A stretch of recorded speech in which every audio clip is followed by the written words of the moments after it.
Happy New Year, everyone. Whether you love them or you hate them, we are in the season of goals and resolutions. And for some people, they can be really hard to actually keep up with and achieve. It's pretty easy to say, hey, I want to make $1 million next year, or I want 1 million subscribers on this YouTube channel, but actually getting there from January to January, that can be a whole other story. But I believe, as somebody who has achieved the majority of their New Year's resolutions for the past few years now, I truly do believe that anyone can do it.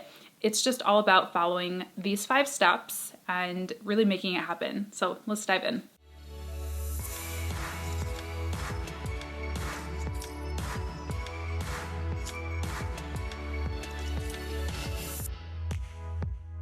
So the first thing that I think a lot of people do wrong is they need to tweak their goals a little bit. And don't worry, it's not too late. If you've already set your New Year's resolutions, you might just need to tweak them a bit to make them SMART goals. So you've probably heard me talk about this before. SMART is an acronym. It's specific, measurable, attainable, relevant, and timely. Setting a SMART goal means that you are not going to say something like, I am going to get more of something, or I am going to do less of something. You're going to actually put a quantifier on it and make it super specific. One of the most common New Year's resolutions is, I want to work on my health. I think I've said this before. I want to be healthier.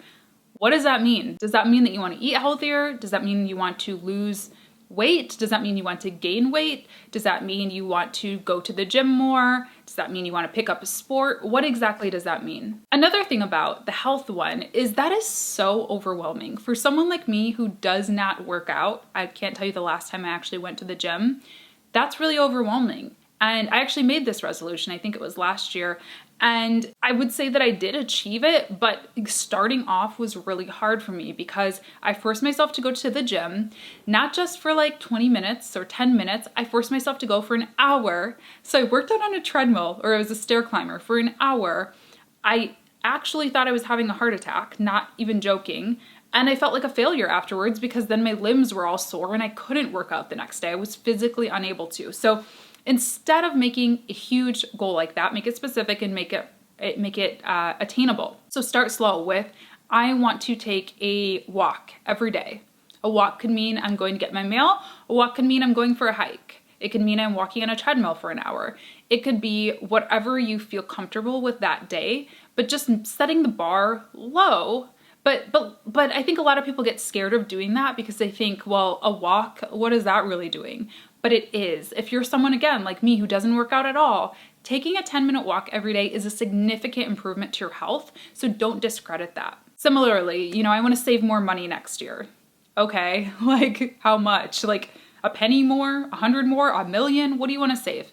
Make it, I want to save $5 a day. I want to save $50 a week. I want to save $100 out of every paycheck or every invoice that comes in. Whatever it is, just set a number and stick to that. And again, like, I'm not saying I want to save every single invoice that comes in. That's impossible. I got to pay my bills. But saving $100, I could probably make that happen, right? Now, the next thing I want you to do is actually write your goals or resolutions down. People make fun of me on this channel sometimes. I vlog my weeks in my business and I'm always writing down on these like big legal pads and like to-do lists. And I do kind of hate that I use so much paper. That's like the one thing, but I at least recycle. But writing things down, physically writing things down helps me like nobody's business. Take your goals, take your resolutions, write them down on a piece of paper, and you can do a lot of different things with this. You can just keep it in a little journal and maybe you look at it once in a while.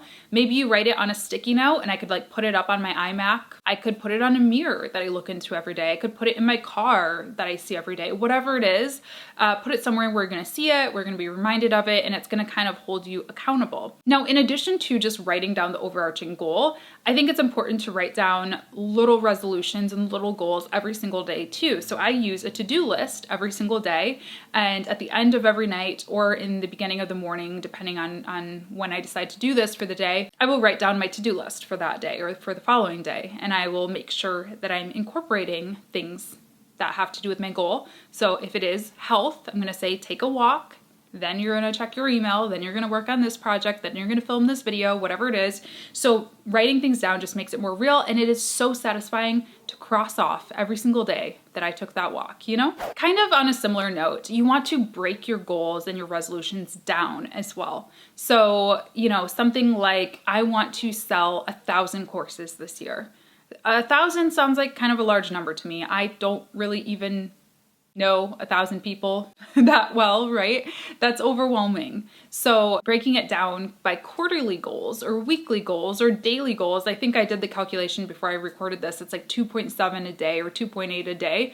I could probably sell 3 courses a day. If that is my focus, and I know, you know, every single day I need to speak to 30 people to get that conversion rate, to get 3 people to purchase, I could probably make that happen. Or I need to make XYZ videos every week or every day to lead people down the funnel of buying my course. I can do that, right? So set smaller chunks, you know, little mini micro goals within your resolutions, so it's not this huge, overwhelming, daunting thing. Going into like the health thing again, maybe you want to lose weight or you want to cut out sugary foods. Instead of saying I want to cut out sugar from my diet, which is like really hard to do when you're starting as somebody who likes sugar, maybe it's I want to cut out soda, or I want to wean off of soda. I want to have 1 soda a week on the weekend, and then you can kind of break it up from there. So start small and break them up into chunks. Next thing that really helps me achieve my New Year's resolutions is having an accountability partner or partners. I know a lot of people feel like if I tell people my goals, they're not gonna happen. I'm gonna jinx it.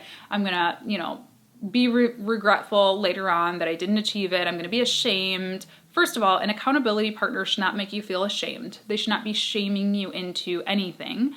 I am an accountability for people both formally and informally, and I have accountability partners both formally and informally. So informally, I have my friends, I have my partner, Norris. I tell him about things that are going on in my business. I tell him about big objectives and goals, resolutions, personal, professional. And that way, number one, he knows if I say my big resolution for this year is to launch my membership site, which it is, and it's coming very soon, he knows that if he comes home and he says, oh, what are you working on? And I say my membership site, he knows that that's a big priority for me. So he knows like, maybe don't ask me out to dinner tonight. Maybe just like, let me stay in my zone and do that. He also can encourage me and ask me questions about it sometimes, just out of curiosity, but also out of support. And I also have more formal accountability partners. I'm in a mastermind group with other CEOs and founders. So we talk about our goals and we're able to kind of cheer each other on and nudge each other when, you know, one can sense that we're kind of slowing down or not feeling it that week. So that's really helpful. And then I also serve as that for my friends. And then I'm also a coach. I work with people one-on-one and they hire me to help them, you know, to help steer them in the right direction, cheer them on. And I also have my Facebook group too. So there's like so many different ways. If you're looking for an accountability partner, again, it doesn't mean that you have to hire a coach, you have to join a mastermind, you have to do all this. Start by just joining my Facebook group. It's free to do. And there's a ton of other like-minded freelancers and small business owners and creators on there. Post your goals, see how we can help you achieve that, you know? And again, I'm not gonna push you like, oh my gosh, you're not doing that yet? You haven't launched that course yet? What are you thinking? No. But if, you know, Amanda, or I'm making that name up, says that they wanna launch a course, the next time I read an article that's about course launch strategy, maybe I'll pass it on to her. And that will help give her a little bit of motivation and some good ideas. So it really is super helpful to have somebody who you can just kind of confide in, get support from, and, you know, just lean on a little bit. Now, the last thing is you have to make time for it. And I know it's easier said than done. Time is the one resource that we just cannot get any more of. We can't get back. We can't refund it, exchange it. It is really hard to come by, especially for freelancers and entrepreneurs, people who are really busy, but for anybody really. I always say I have to treat myself like my best client, right? My highest paying client, I have to treat myself just like them. So if they say we need XYZ done this year, I'm gonna do it for them. Why wouldn't I do it for myself? That's how I have to treat myself. So what I really like to do is, in addition to my daily to-do list, I use a calendar. So I use Google Calendar and I block things onto my calendar. So here's a good one.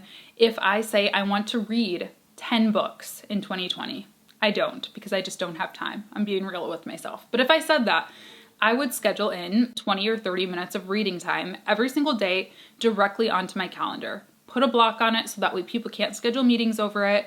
And that is a non-negotiable for you. That is something that you're only going to move if like you absolutely have to.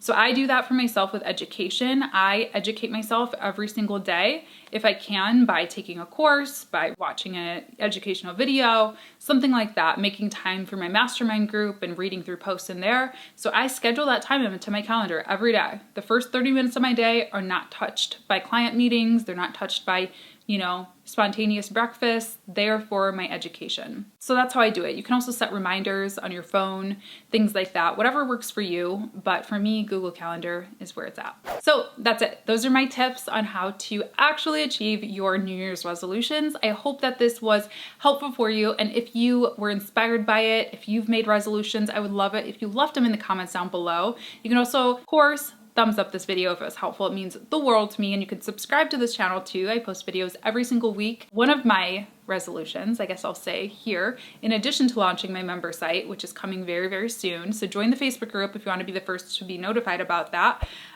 In addition to that, I really want to put more focus on this channel here. So I'm going to be posting a lot more videos. I post at least once a week, but I'm hoping to post at least twice a week in the new year. So yeah, definitely subscribe, stick around, and I'll see you very soon for a new video. Thanks so much for watching. Bye.